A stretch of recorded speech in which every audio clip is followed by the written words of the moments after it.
अठस्तरीतम स्वाधीनता दिवस अवसर में जाजपुर आईन सेवा प्राधिकरण पक्षर जाजपुर कोर्ट परिसर में स्वेच्छाकृत रक्तदान और स्वास्थ्य शिविर अनुष्ठित हो जाइछि।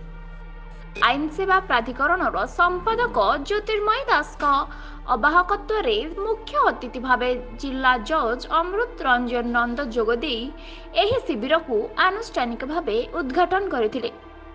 एही कार्यक्रम रे राज्य आईनजीवी परिषदर उपाध्यक्ष राजीव महांती, पूर्वतन पौराध्यक्ष भवप्रसाद दास, जिला वकील संघर सभापति प्रवीण राय, संपादक आनंद वासुदेव मिश्र, वरिष्ठ आईनजीवी दिलीप दास, प्रताप राय, सीतांशु महांती प्रमुख उपस्थित रही रक्तदाता मानकु उत्साहित करथिले।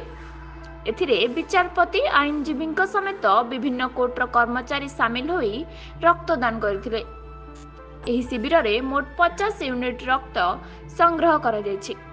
सेहीपरि स्वास्थ्य शिविर में वरिष्ठ भेषज, चक्षु और दंत विशेषज्ञ माने सामिल होई विचारपति आईनजीवी समेत वरिष्ठ नागरिक मानकु स्वास्थ्य परीक्षा करथिले। देखो आम जाजपुर जिला आईन सेवा प्राधिकरण पक्षर आज अगस्त 15 तारीख 2024 मसीहा एक ब्लड डोनेशन कैंप सहित गोटे हेल्थ कैंप आयोजन करा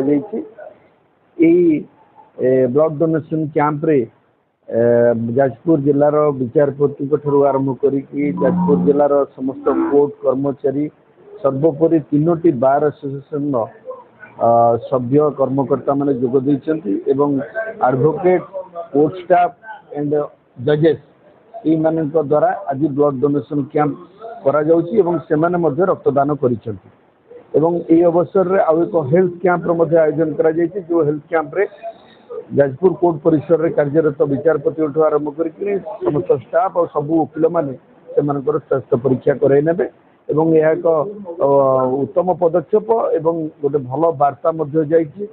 जाजपुर कोर्ट परिसर रे प्रथम थर करी नूतन भाव में वकील माने, विचारपति माने एवं कार्यरत स्टाफ माने सेमाने जो रक्तदान अभियान में सामिल होइछि। अवसर रे मु मध्य राज्य आईनजीवी परिषद पक्षर समस्त को धन्यवाद और साधुवाद जनाऊँ। एक सहयोग पदक्षेप एथिरे बहुत स्वेच्छासेवी रक्तदान करछन्ति। रक्तदान एक महत्दान एवं या छड़ा आई स्पेशलिस्ट, डेंटिस्ट एवं मेडिसिन स्पेशलिस्ट हेल्थ चेकअप करछन्ति।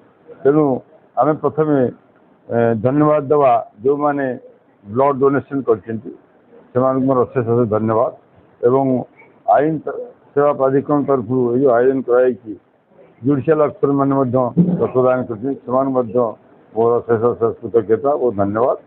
आउ ये एक महत् काम जो मैंने हाथ बढ़ी मोर